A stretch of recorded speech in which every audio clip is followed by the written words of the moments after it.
بدھا جس کو گوتم بدھ کہتے ہیں، اس دین کا بانی، اس دین کا فاؤنڈر، اس دین کا موجد گوتم بدھ، اس کی تعلیمات، اس کی کتابیں آج بھی موجود ہیں، کتابیں جو دساتیر کہلاتی ہیں۔ گوتم بدھ کی کتابوں میں اخلاق زیادہ سکھائے گئے ہیں، تصوف زیادہ سکھایا گیا ہے، دنیا سے کنارہ کشی زیادہ سکھائی گئی ہے، جیسے آج بھی گوتم بدھ کے ماننے والے یہ کہتے ہیں۔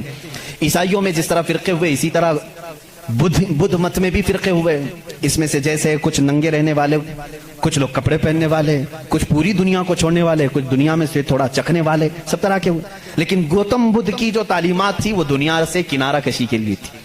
گوتم بدھ دنیا کا ایک بڑا، اس زمانے میں پیروکار جس کے رہے ہوں ایسا شخص تھا۔ اب اس کی ایک کتاب جو اس کے ایک شاگرد نے لکھی ہے، اس کی تعلیمات کو جمع کیا ہے، جس کو کہتے ہیں چکاوتی سننا، یہ کتاب ہے۔ اس کتاب میں گوتم بدھ تعلیم دے رہا ہے، کہتا ہے کہ اے میرے چاہنے والوں، اے میرے مریدوں، اے میرے شاگردوں، سنو میں تمہیں ایک بڑی بات بتاتا ہوں۔ کہا میں ایک ہی بدھا نہیں ہوں، دنیا میں ایک بہت بڑا بدھا آئے گا۔ بدھا کہتے ہیں پاکیزہ اور مقدس آدمی کو، مقدس آدمی کو بدھا اس زبان میں کہا جاتا ہے۔ ایک اور ایک بڑا بدھا آئے گا اور وہ تبلیغ کرے گا۔ اس کی تبلیغ شروع میں بھی عروج پر ہوگی اور جب پھیلے گی تو ہزاروں کی تعداد میں ہوگی۔ اس نے کہا جس طرح میرے شاگرد سینکڑوں میں ہیں، اس کے شاگرد لاکھوں میں ہوں گے۔ بدھا نے کہا گوتم بدھ عیسیٰ علیہ السلام سے بھی 700 سال پہلے کا ہے، 700 سال پہلے عیسیٰ علیہ السلام سے۔ میں تو عیسیٰ علیہ السلام کا ذکر کر چکا بھی۔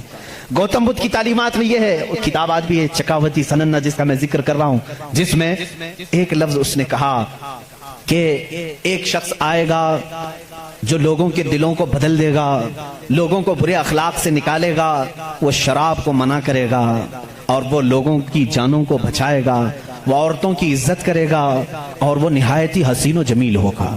یہ سب الفاظ موجود ہیں۔ اس کے شاگردوں نے پوچھا اب وہ آئے گا تو ہم اس کو کیسے پہچانیں؟ اس نے بھی ایک لفظ کہا، اس نے کہا وہ مائتریا ہوگا۔ یہ وہی الفاظ میں بیان کر رہا ہوں، تھوڑے خشک ہیں، اس کو سمجھ لیں آپ، اس لیے کہ میری تقریر وہ لوگ بھی سنیں گے تو وہ چیک کریں گے۔ مائتریا ہوگا، گوتم بدھ کہتا ہے وہ آئے گا، وہ اس کو مائتریا کہیں گے، مائتریا کہیں گے۔ مائتریا کا اب لفظ کا ترجمہ نکالنا پڑے گا کہ کیا ہے یہ، حقیقت میں اس کا معنی کیا ہے۔ مائتریا کا جب عربی میں ٹرانسلیٹ کیا گیا تو اس کو کہا گیا رحمت للعالمین۔ اس نے کہا اس کو کہا جائے گا مائتریا۔ مائتری کا مطلب ہوا سارے جہانوں کے لیے جو رحمت ہوگا۔ مجھے بتاؤ میرے عزیزوں، سارے جہانوں کے لیے رحمت میرے نبی کے علاوہ کون بن کر آیا؟ قرآن کہتا وما ارسلناک الا رحمت للعالمین، اے محبوب ہم نے آپ کو سارے جہانوں کے لیے رحمت بنا کر کے بھیجا ہے۔ گوتم بدھ نے پھر جو نشانیاں بتائی وہ حیرت کی ہیں، حیرت کی ہیں۔ اس کا ایک خادم تھا انندا نام سے، اس خادم کو لے کر کے وہ ہمیشہ چلتا تھا اور اس کی وہ بڑی حفاظت کرتا تھا انندا۔ اور سری لنکا کی زمین پر یا کسی اور علاقے میں اس نے انندا نے پوچھا کہ تم جس مائتریا کا ذکر کرتے ہو کہ ایک بڑا بدھا آئے گا، اس کی کچھ نشانیاں بھی تو بتاؤ۔ تو اس نے کہا گوتم بدھ نے کہ مجھے جہاں تک معلوم ہوتا ہے جس طرح تو میرا انندا ہے، اسی طرح وہ مائتریا کا بھی ایک خادم ہوگا جو اسے کندھوں پر بٹھا کر کے ایک غار تک لے جائے گا۔ اور دوسرے کچھ الفاظ میں اس کی تشریح بعض لوگوں نے کہا وہ حضرت انس رضی اللہ تعالیٰ عنہ جو حضور صلی اللہ علیہ وسلم کے خادم تھے، ہمیشہ حضور کے ساتھ رہتے تھے، ہر جنگ میں حضور کے ساتھ تھے، ڈیفنس کے لیے رہتے تھے، حضرت انس رضی اللہ تعالیٰ عنہ۔ بہرحال اس نے پھر پوچھا انندا نے گوتم بدھ سے کہ بدھا اس کی اور کچھ نشانیاں بتاؤ کہ جب وہ آئے گا تو کیسا ہوگا؟ تو اس نے کہا کہ وہ پیدا ہوگا تو صبح ہو رہی ہوگی، وہ پیدا ہو رہا ہوگا صبح ہو رہی ہوگی، جس سہانی گھڑی چمکا طیبہ کا چاند۔ میرا نبی کس وقت دنیا میں آیا ہے؟ صبح صادق کے وقت ہے، جب صبح سورج ابھی طلوع نہیں ہوتا، جو نماز فجر کا وقت ہو رہا ہوتا ہے، اسی صبح صادق میں میرے آقا کی جلوہ گری ہوئی ہے۔ یہ ان کی کتابوں سے۔ میں پہلے اب یہاں پر ایک بات اس کو واضح کر دوں، سپشٹ کر دوں اس چیز کو ان کی زبان میں، کہ ہمیں ہماری نبی کو پہچاننے کے لیے کسی دوسرے دین کی ضرورت نہیں۔ میں اپنے نبی کو رحمت للعالمین تسلیم کرتا ہوں، میرا قرآن کہہ رہا ہے بس مجھے کافی ہے۔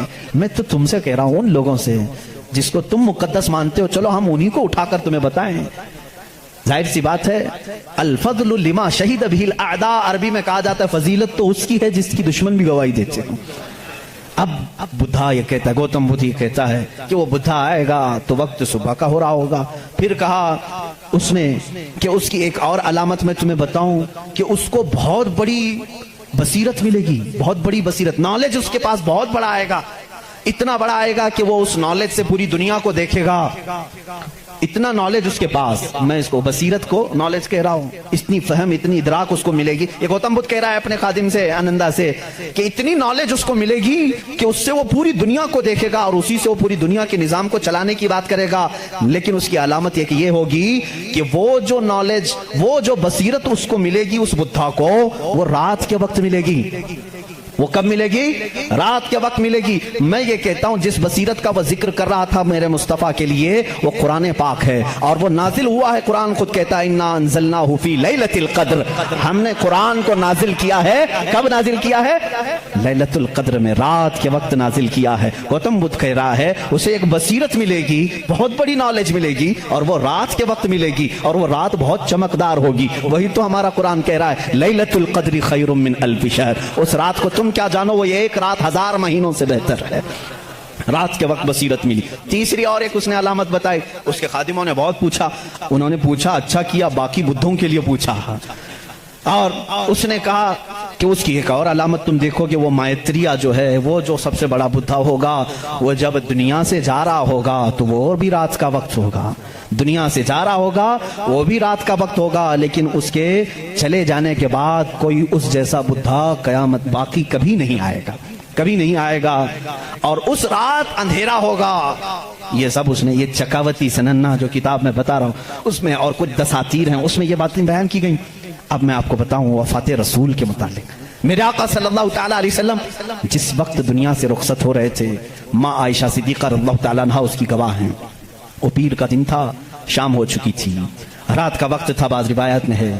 رسول کریم صلی اللہ تعالیٰ علیہ وسلم اس وقت نزع کی عالم میں تھے، حضرت عائشہ صدیقہ کے زانوں پر سر رکھ کر آرام فرما تھے، اور اچانک دروازے پر دستک ہوئی، اور حضور اکرم صلی اللہ علیہ وسلم نے فرمایا اجازت ہے اندر آ جاؤ۔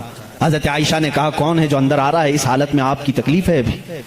رسول کریم صلی اللہ علیہ وسلم نے فرمایا عائشہ یہ وہ آیا ہے جو کسی کے پاس جانے کے لیے کبھی اجازت نہیں مانگتا، وہ ملک الموت، صرف میرے پاس آنے کے لیے وہ اجازت مانگ رہا ہے، اور آج کے بعد پھر کسی کے پاس جانے کے لیے اجازت نہیں مانگے گا، میں نے اجازت دے دی۔ ملک الموت آئے، رسول کریم صلی اللہ تعالیٰ علیہ وسلم کی روح پاک کو نکالا، رب اعلیٰ کے پاس لے گئے۔ یہ حضور کی وفات کے آخری اوقات، وہ بڑے غمگین ہیں، میں پھر جذبات میں ڈوب جاؤں گا۔ حضور اکرم صلی اللہ تعالیٰ علیہ وسلم جب وفات پائے، حضرت عائشہ صدیقہ رضی اللہ تعالیٰ عنہا کو خبر ہی نہیں تھی اس چیز کی، وہ باتیں کرتے ہوئے مصروف تھی، حضور اکرم صلی اللہ تعالیٰ علیہ وسلم کے ساتھ باتیں کرنے میں وہ مصروف تھیں۔ اچانک صدیق اکبر رضی اللہ تعالیٰ عنہ حجرے میں داخل ہوئے، اندھیرا تھا، اندھیرا تھا۔ حضور اکرم صلی اللہ علیہ وسلم کے جسم اقدس کے پاس جیسی آئے، حضرت صدیق اکبر نے محسوس کر لیا کہ اللہ کے آخری رسول اب دنیا سے پردہ فرما چکے۔ آپ اپنے آنسوؤں کو ضبط نہ کر سکے، آپ نے انا للہ پڑھا اور سیدھے میرے آقا کے ماتھے کو بوسہ دیا، اور اس کے بعد روتی ہوئی آنکھوں سے صدیق اکبر نے کہا واللہ لن یجمع الموتین، اللہ کی قسم اب اللہ تعالیٰ دوسری موت کبھی آپ پر نہیں لائے گا، ایک موت آنی تھی وہ آ گئی، اے رسول اب دوسری موت کبھی نہیں آئے گی۔ حضرت عائشہ نے یہ سن کر کے فوراً استعجاب کا اظہار کیا، وہ کہتی ہیں اس وقت تک انہیں احساس نہیں ہوتا کہ یہ آقا رسول کریم صلی اللہ تعالیٰ علیہ وسلم دنیا سے پردہ کر چکے ہیں۔ حضرت عائشہ کو انہوں نے اٹھایا، میرے آقا صلی اللہ تعالیٰ علیہ وسلم کے جسم ناز کو جب انہوں نے سلایا، جانتے ہو یہ وہ رات تھی، یہ وہ رات تھی۔ حضرت عائشہ کہتی ہیں میرے حجرے میں حضور کا یہ آخری دن تھا، لیکن سوئے اتفاق کہ اس رات میرے گھر میں چراغ جلانے کے لیے تیل بھی نہیں تھا، چراغ جلانے کے لیے تیل بھی نہیں تھا۔ یہ روایت مشہور ہے، جس رات رسول کریم صلی اللہ علیہ وسلم کی وفات ہوئی وہ اندھیری رات تھی، اور اندھیرا کیوں نہ ہو جب سورج غروب ہو جائے، جب آفتاب غروب ہو جائے تو اندھیرا کیسے نہ ہو۔ لیکن میرے عزیزوں اس بات کو میں یہاں بتانا چاہتا ہوں، بدھوں کی بدھسٹ میں